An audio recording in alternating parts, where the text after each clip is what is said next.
नमस्कार बंधुरा आबारो चले आसलाम एकटी खूबी गुरुत्वपूर्ण आपडेटेर संगे गत कयेकदिन 3 থেকে 4 दिन बांगलार मानुष व्यापक परिमाणे बृष्टि देखेছে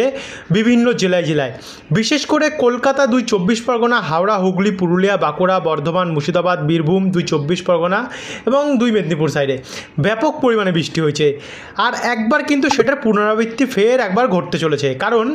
আগামী কয়েকদিনের মধ্যে 21 তারিখ বা 22 তারিখের মধ্যে একটি শক্তিশালী ঘূর্ণিঝড়ের নিম্নচাপ আবারও সেই জায়গা থেকে তৈরি হয়ে অর্থাৎ দক্ষিণ চীন সাগর থেকে তৈরি হয়ে মায়ানমার উপকূল ক্রস করে থাইল্যান্ড মায়ানমার ভিয়েতনাম এই সমস্ত ক্রস করে কিন্তু আমরা দেখতে পাচ্ছি সেই আবারও বাংলাদেশ এবং পশ্চিমবঙ্গের উপরে আছড়ে পড়বে যার কারণে আরেকবার ব্যাপক পরিমাণে বৃষ্টি রয়েছে যদি আপনাদেরকে মাপায় কয়েক ঘন্টার মধ্যে 60-70 মিলিমিটার বৃষ্টি আমরা দেখতে পাচ্ছি শুধু যে 60-70 মিলিমিটার বৃষ্টি আছে এমনটি নয় আরও বৃষ্টি আছে সেটা আপনাদেরকে আমরা বৃষ্টির পরিমাণ মোডে দেখাবো তো ভিডিওটিকে আপনারা কিন্তু বিনা স্কিপ করে দেখতে থাকুন দেখুন এই নিম্নচাপটা কবে কোথায় তৈরি হচ্ছে সেটা আপনাদের কাছে আমরা তুলে ধরবো কারণ গতকালও তুলে ধরেছিলাম আপনারা অনেক ভালোবাসছেন আমাদের ভিডিওগুলোকে এবং প্রত্যেকদিন আমাদের আপডেট দেখতে চাইছেন তাদের জন্য অসংখ্য ধন্যবাদ তো চলুন এবার আমরা শুরু থেকে দেখিয়ে দিই যে কবে নিম্নচাপটি আসবে এবং কখন তৈরি হবে কতটা পরিবর্তন ঘটেছে তাতে এই মুহূর্তে আগের যে নিম্নচাপটি ছিল সেটা কিন্তু আমরা দেখতে পাচ্ছি এখানে ছত্তিশগড় তারপর হচ্ছে উত্তরপ্রদেশ বিহার এই দিকগুলোতে মধ্যপ্রদেশ সাইডটাতে রয়েছে কিন্তু পশ্চিমবঙ্গ পুরোপুরিভাবে পরিষ্কার হয়ে গেছে খড়গপুর কোলাঘাট থেকে শুরু করে বিভিন্ন জায়গায় কিন্তু পুরোপুরিভাবে পরিষ্কার আজ কিন্তু রৌদ্রাজ্জ্বল আকাশ রয়েছে পশ্চিমবঙ্গ এবং বাংলাদেশের অধিকাংশ জায়গায় তবে আমরা সরাসরি চলে যাব আমাদের মেন টপিকে তো আজ কিন্তু এই মুহূর্তে দেখতে পাচ্ছি যে ঘূর্ণাবর্তটি আসবে পশ্চিমবঙ্গের ওপরে ভিয়েতনাম উপকূলের সমস্ত উপকূল ক্রস করে সেটা কিন্তু তৈরি হওয়া শুরু হয়ে গেছে গিয়ে এবং এই মুহূর্তে তাতে আমরা যদি বৃষ্টির পরিমাণ দেখি দেখুন একটা ছোট্ট ঘূর্ণাবর্ত বা নিম্নচাপ তাতে আমরা দেখতে পাচ্ছি 100 মিলিমিটার বৃষ্টি এই দক্ষিণ চীন সাগরে বা ভিয়েতনাম সাগরে যে ঘূর্ণিঝড়গুলো বা টাইফুনগুলো তৈরি হয় সেগুলো কিন্তু এতটাই শক্তিশালী হয়ে থাকে তবে আমরা দেখতে পাচ্ছি বেশ শুরুটাই কিন্তু বেশ শক্তিশালী 110 মিলিমিটার কোথাও কোথাও আমরা বৃষ্টি দেখতে পাচ্ছি দেখুন 7, 8, 10 সামথিং 11, 12 কিন্তু মিলিমিটার আমরা বৃষ্টি দেখতে পাচ্ছি একবার যদি এটাকে আমরা বায়ুর ঝাপটা মোডে দেখাই তাহলে দেখুন বায়ুর ঝাপটা মোড বলছে এখন শুরুতে এটি রয়েছে 66 কিলোমিটার এইটুকখানি একটা ঝড় বা নিম্নচাপ তাতে কিন্তু এখনই উঠে গেছে বায়ুর ঝাপটা মোডে গাস্টিং 66 কিলোমিটার প্রতি ঘন্টায় এরপর আমরা আবারও চলে যাব বায়ুর ঝাপটা মোডেই থাকবো থেকে এটা দেখে নিয়ে তারপরে বজ্রবিদ্যুৎ মোডে দেখাবো তো এখানে দেখবো যে ঘূর্ণিঝড়ে রূপান্তরিত হবে কিনা আগামী 18 তারিখ বুধবার এবং বুধবারের মধ্যে এটি সরাসরি চলে আসবে ভিয়েতনাম উপকূলের সামনে অনেকটা এবং সেখান থেকে অনেকটা শক্তি বাড়াবে দেখুন সর্বোচ্চ 80 কিলোমিটার প্রতি ঘন্টায় গতি উঠবে বায়ুর ঝাপটা মোড়ে এবং আরেকটু এগোতে থাকবে 18 তারিখের পর যদি আমরা 19 তারিখ দেখি অর্থাৎ বৃহস্পতিবার নাগাদ দেখতে পাচ্ছি আমরা এটা ওই 76 বা 77 কিলোমিটার গতিই থাকবে কিন্তু ভিয়েতনাম উপকূলে ব্যাপক পরিমাণে কিন্তু এর ঝাপটা বা প্রভাব পড়বে এরপরে 19 তারিখ প্রবেশ করলাম অর্থাৎ বৃহস্পতিবার 19 তারিখে প্রবেশ করলে আমরা দেখতে পাচ্ছি এটা ভিয়েতনামের মধ্যে আছড়ে পড়ছে তবে 83 কিলোমিটার বায়ুর ঝাপটা মোড়ে আবার বায়ুমোট দেখবো কত রয়েছে বায়ুমোট বলছে 56 কি 57 রয়েছে অর্থাৎ আমরা এখন অবধি এটাকে ঘূর্ণিঝড় বলবো না কারণ এটা এখন অবধি ঘূর্ণিঝড়ে কিন্তু রূপান্তরিত হয়নি তারপর আমরা 19 তারিখে গেলে দেখতে পাচ্ছি যে এটা আবার একটু শক্তি বাড়িয়ে আছড়ে পড়ার আগে আমরা দেখতে পাচ্ছি যে সর্বোচ্চ গতি সেটা 90 কিলোমিটার প্রতি ঘন্টা দেখতে পাচ্ছি আমরা 90 কিলোমিটার যদি হয় তাহলে বায়ুমোটে কত রয়েছে একবার দেখে নেব বায়ুমোট বলছে 63 কিলোমিটার অর্থাৎ গতকাল আমরা দেখেছিলাম 55 থেকে 60-এর কাছাকাছি 63 কিন্তু ছিল না কিন্তু এই মুহূর্তে আমরা দেখতে পাচ্ছি এটা 63 কিলোমিটার হয়ে গেছে অর্থাৎ ঘূর্ণিঝড়ের হতে আর মাত্র 2 কিলোমিটার প্রতি ঘন্টায় বাকি রয়েছে টাইফুন হতে তো আপনাদেরকে আগেই বলেছিলাম যে এই যে ঘূর্ণাবর্তগুলো ওঠে এগুলো আজ এক আপডেট আছে কালকে একই থাকবে এমনটি নয় এগুলো কিন্তু চেঞ্জেবল অর্থাৎ পরিবর্তনশীল তো এরপরে দেখা গেল এটি ঘূর্ণিঝড় 2 কিলোমিটার বাড়িয়ে ঘূর্ণিঝড় হয়ে গেল তার জন্য আপনাদের একটাই কর্তব্য প্রতিনিয়ত আপডেট কিন্তু ফলো করা তবে ঘূর্ণিঝড় আমরা দেখতে পাচ্ছি এখনকার আপডেট যেটা বলছে এটা গভীর এবং ভয়াবহ নিম্নচাপ রূপেই ভিয়েতনামে আছড়ে পড়ার চান্স রয়েছে আজকের আপডেট অনুযায়ী জানি না আগামীকাল কী হবে তবে শুক্রবার 20 তারিখের মধ্যে আমরা দেখতে পাচ্ছি এটা ভিয়েতনামের দিকেটায় থাকবে এবং এরপরে লেওসে আমরা দেখতে পাচ্ছি আছড়ে পড়ছে, এগোতে থাকছে। 21 তারিখের মধ্যে এটি থাইল্যান্ডের স্থলভাগে প্রবেশ করে যাবে গিয়ে এবং রোববার 22 তারিখের মধ্যে এটি মায়ানমারে ঢুকে যাবে গিয়ে। দেখুন মায়ানমারে ঢুকে যাচ্ছে গিয়ে এবং মায়ানমারে ঢোকার পরে এখান থেকে দেখুন জলীয় বাষ্প টানা শুরু করতে 22 তারিখের মধ্যে আমরা দেখতে পাচ্ছি এটা সরাসরি সেই একবার বাংলাদেশ এবং ভারত উপকূলের দিক বরাবর এগিয়ে আসছে, অর্থাৎ আবারও একবার ঝড়ের ঝাপটা প্রচণ্ড বৃষ্টির প্রভাব বাংলা দেখবে, অর্থাৎ কবে 22 থেকে 23 তারিখের মধ্যে। তো তারপরে এটাও আস্তে আস্তে করে আগেরটা যেভাবে গেল পশ্চিমবঙ্গ দক্ষিণের জেলাগুলি হয়ে উত্তরবঙ্গ হয়ে ঝাড়খণ্ড হয়ে সেই মধ্যপ্রদেশ ছত্তিশগড়ের দিকটাতে, তো সেদিকেই আবারও চলে যাচ্ছে। এই হচ্ছে গত কয়েকদিনের বায়ুর ঝাপটা মোডের আপডেট। এবার আমরা সরাসরি দেখে নেব বজ্রবিদ্যুৎ মোডের আপডেট, যে বজ্রবিদ্যুৎ মোড অনুযায়ী কখন কোথায় কতটা বৃষ্টির চান্স রয়েছে টোটালটাই আপনাদের কাছে তুলে ধরি। তো এখানে দেখুন এই মুহূর্তে তো তৈরি হচ্ছে। এবার আমরা একটু স্পিডে এগিয়ে যাব, যেহেতু আমাদের অনেক জেলার বৃষ্টির পরিস্থিতিটা দেখাতে লাগবে। তো 19 তারিখ বৃহস্পতিবারের মধ্যে ভিয়েতনাম উপকূলে দেখতে পাচ্ছেন বন্ধুরা কতটা ভয়াবহ বৃষ্টি দেখানো হচ্ছে। জানি না এতটা বৃষ্টি অ্যাকচুয়ালি হবে কি না, তবে যদি হয় তাহলে কিন্তু ব্যাপক বৃষ্টি আছে বিভিন্ন জেলায়।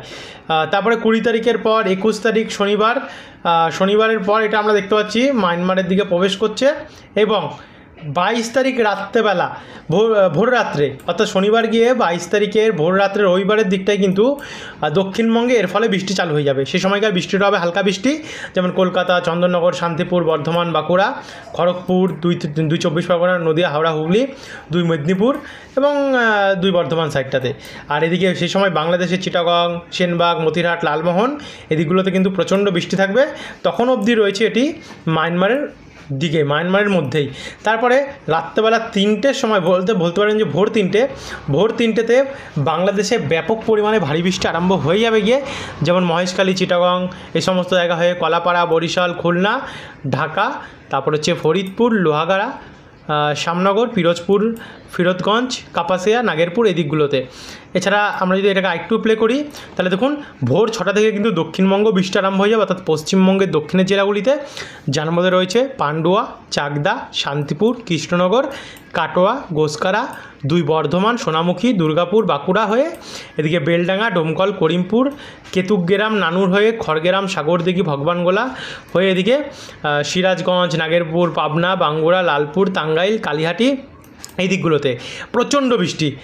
আর এদিকে আমরা চন্দ্রকোনা, আরামবাগ, কলকাতা, বারুইপুর এই দিকগুলোতে হালকা থেকে মাঝারি বৃষ্টি দেখতে পাবো। সেই সময় চিটাগং এবং মহেশখালীর দিকে কিন্তু ব্যাপক বৃষ্টি রয়েছে। তারপরে যখন 22 তারিখে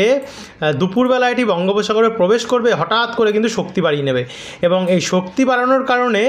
বাংলাদেশের বিভিন্ন জেলায় কলাপাড়া, পিরোজপুর, মাঠবেড়িয়া, খুলনা, সাতক্ষীরা, আমরা দক্ষিণবঙ্গ আসছি, যেহেতু আমরা পুরো প্রসেসটা দেখছি তার জন্য একটু টাইম লাগছে, একটু ওয়েট করুন 30 সেকেন্ড। এদিকে শ্যামনগর, সাতক্ষীরা, পিরোজপুর, মাঠবেড়িয়া, বরিশাল, খুলনা, লোহাগাড়া, মাদারীপুর, ঢাকা, কলাপাড়া এদিকগুলোতে প্রচণ্ড বৃষ্টির সম্ভাবনা আমরা দেখতে পাচ্ছি। তারপর হঠাৎ করে যখন এটি রাত্রেবেলা আমরা দেখতে পাচ্ছি পশ্চিমবঙ্গের দিকে প্রবেশ করছে 22 তারিখে, সেই সময় সবার প্রথম ছুটছে গোসাবা, কুমিরমারি, হিঙ্গলগঞ্জ, তাকি, নিউটাউন, বাদুরিয়া, হাবড়া, স্বরূপনগর, বনগাঁ, রানাঘাট, বাগুলা, দর্শনা এদিকগুলোতে কিন্তু ভয়াবহ পরিমাণ বৃষ্টির আমরা দেখতে পাচ্ছি। যদি মাপিয়ে দেখাই কয়েক ঘন্টার মধ্যে রাত্রেবেলা 22 তারিখ রবিবারে 48 মিলিমিটার বৃষ্টি আমরা দেখতে পাচ্ছি। তারপরে তো পুরো আছড়ে পড়ার বৃষ্টিটা তো রয়েছেই, একই সঙ্গে রয়েছে কলকাতা, খড়দা, পানিহাটি, ব্যারাকপুর, চন্দননগর, সিঙ্গুর, মাসাদ, কাঁচরাপাড়া, চাকদা, রানাঘাট, শান্তিপুর, কৃষ্ণনগর, চাপড়া এদিকগুলো এই সমস্ত জায়গাতেও কিন্তু ভারী বৃষ্টির এবং কোথাও কোথাও অতি ভারী বৃষ্টির সম্ভাবনা রয়েছে। একই সঙ্গে বাংলাদেশেও ভয়াবহ বৃষ্টির সম্ভাবনা রয়েছে, যার মধ্যে রয়েছে শ্যামনগর, সাতক্ষীরা, খুলনা, যশোর, শৈলকুপা, নাগেরপুর, পাবনা, সিরাজগঞ্জ, শিরিশবাড়ি, ময়মনসিংহ, কিশোরগঞ্জ, লখাই, কাপাসিয়া, ঢাকা, মাদান এই দিকগুলোতে। তারপর আমরা যখন আইটু প্লে করলে গভীর রাত্রে কিন্তু এটা কলকাতার ওপরে আছড়ে পড়ছে, যার ফলে 60-70 মিলিমিটার কিন্তু বৃষ্টি আমরা দেখতে পাচ্ছি। বিশেষ করে আমরা যেই জায়গা থেকে ভিডিওটি করছি, যে স্টুডিও থেকে, এখানেও কিন্তু ব্যাপক পরিমাণে বৃষ্টির সম্ভাবনা দেখাচ্ছে এবং কলকাতা, খড়দা, চন্দননগর এই জায়গাগুলোও কিন্তু বিধ্বংসী পরিমাণে বৃষ্টি রয়েছে। আরামবাগ, উলবেড়িয়া, কোলাঘাট, তমলুক, জয়নগর, গোসাবাগ, তারপর হচ্ছে পান্ডুয়া, কৃষ্ণনগর, কাটোয়া, বেলডাঙ্গা, ডোমকল, করিমপুর, আজিমগঞ্জ, বহরমপুর হয়ে রাজশাহী, মেহেরপুর, মহাদেবপুর, বালুরঘাট, সিরাজগঞ্জ, এদিকে দেখুন উত্তরবঙ্গেও কিন্তু ভালো বৃষ্টির সম্ভাবনা রয়েছে। মালদা, দক্ষিণ দিনাজপুর, গঙ্গারামপুর, বালুরঘাট এই দিকগুলোতে। আর এদিকে ময়মনসিংহ বা এদিকে খড়গপুর, বালিচক, ঝাড়গ্রাম, মেদিনীপুর, দুই মেদিনীপুরই রয়েছে, গোপীবল্লভপুর, বেলদা সমেত আমরা দেখতে পাচ্ছি এখানে, শালবনী, আমলাগোড়া, চন্দ্রকোনা, জয়পুর, পত্রেশ্বর, দুই বর্ধমান, গলসি এদিকগুলোতে ভয়াবহ বৃষ্টি। অর্থাৎ এখানে আমরা 2 24 পরগনা, হাওড়া, হুগলি, নদিয়া, তারপর হচ্ছে বীরভূম, বহরমপুর এই দিকগুলোতে আমরা ব্যাপক পরিমাণে কিন্তু এবং পূর্ব বর্ধমান সাইডে প্রচণ্ড বৃষ্টি দেখতে পাচ্ছি। তারপরে রাত্রি 2টোর সময় 23 তারিখ এটা পৌঁছে যাবে গিয়ে দুর্গাপুর, আসানসোল, চিত্তরঞ্জন, রঘুনাথপুর, বাঁকুড়া, তারপর হচ্ছে কতুলপুর, চন্দ্রকোনা, গোয়ালতর, ঝাড়গ্রাম, খড়গপুর,